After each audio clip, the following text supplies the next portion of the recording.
मी जो काही प्रश्न विचारला होता तो परळी जिल्हा बीड येथील औष्णिक विद्युत केंद्रातील राख बंधारा क्रमांक 2 याच्या बाबतीमध्ये अध्यक्ष महोदय 2023 मध्ये निविदा काढली। तुमच्या जे काही पॉलिसी धोरण ठरलेले त्याप्रमाणे ही निविदा निघाली। 12 लोकांनी त्याच्यामध्ये सहभाग घेतला, परंतु अध्यक्ष महोदय 2023 ते 25 त्यांना परवानगीच देण्यात आलेली नाही त्या निविदाधारकांना।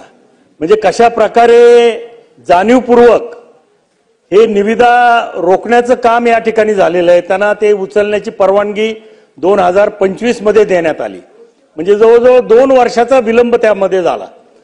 तर त्यामध्ये 2023 पासून 25 पर्यंत बेकायदेशीर उपसा होत होता आणि या परिसरातील जे गाव आहेत त्यामध्ये दादाहरी, वडगाव, संगम, बेलंबा, दाऊदपूर, लोणी, टोकवाडी या परिसरामध्ये मोठ्या प्रमाणामध्ये साठे केलेले आहेत।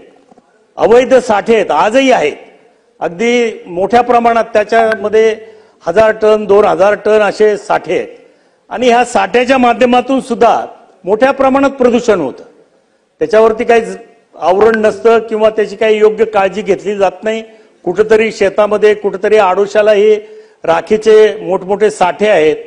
तर माझा स्पेसिफिक प्रश्न असा आहे की बाबा ही निविदा उशिरा जे काही निर्णय घेण्यात आला त्याला कोणते अधिकारी जबाबदार होते आणि ज्या परिसरामध्ये अवैध साठे आहेत ते अवैध साठे शोधून ते जप्त करण्याची कारवाई शासन करणार का? अध्यक्ष महोदय, प्रकाश दादांनी जे सांगितलं अशा प्रकारे जाणीवपूर्वक निविदेमध्ये जर कोणी त्या ठिकाणी दिरंगाई केली असेल त्याची चौकशी करून त्याच्यावर कारवाई केली जाईल।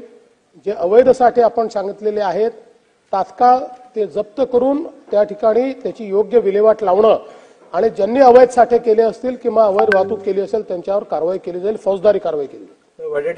अध्यक्ष महोदय, दोनही प्रश्नामध्ये एकच विषय येतो। खरं आहे की माननीय मुख्यमंत्री महोदयांनी सांगितलं आपण एच बँड तयार करण्यासाठी लाखो, म्हणजे चंद्रपुराला तर 150 कोटीचं टेंडर काढावं लागलं त्या एच बँडसाठी। ते अतिरिक्त राख आपल्याकडे आहे त्याची विल्हेवाट लावायसाठी।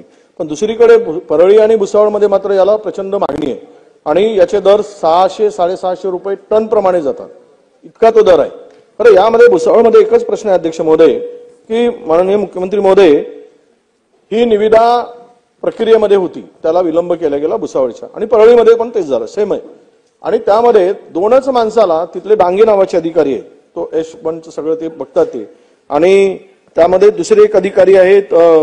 अशा दोघांनी मिळून हे पूर्णतः प्लॅन करून यातून करोडो रुपये भ्रष्टाचार झाला, कारण त्याची मागणीच तेवढी आहे। आणि अशा स्थितीमध्ये यामध्ये एक प्रामुख्यानं आहे की निविदा प्रक्रिया सुरू असताना एवढी घाई करायची गरज नव्हती आणि 660 रुपये अंदाजित त्याचा दर असताना 353 रुपयांनी ती पूर्ण राख विकली गेली। त्यातला अर्धी राख बिना मोजमाप होताही गेली आणि म्हणून आपण पाहिलं की वाल्मिक कराड सारखे जे तयार होतात ते अशा याच्यातून अवैध मार्गातून असे व्यक्ती तयार होतात आणि कायदा सुव्यवस्थेचा प्रश्न निर्माण होतो। माझा स्पेसिफिक प्रश्न आहे अध्यक्ष महोदय, माननीय मुख्यमंत्री महोदयांना, हा डांगे नावाचा माणूस आहे तिथे, त्याला तात्काळ बदली करून निलंबित केलं पाहिजे।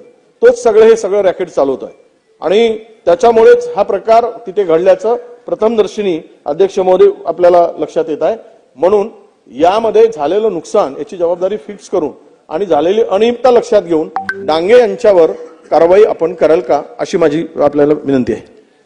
काही अनियमितता झाल्यात अशा प्रकारचं माननीय मंत्री महोदय संजय सावकारे यांनी पण माझ्या निदर्शनास आणून दिलेलं आहे। त्यामुळे निश्चित याची चौकशी केली जाईल आणि चौकशीमध्ये जो दोषी आढळेल त्याच्यावर कारवाई केली जाईल।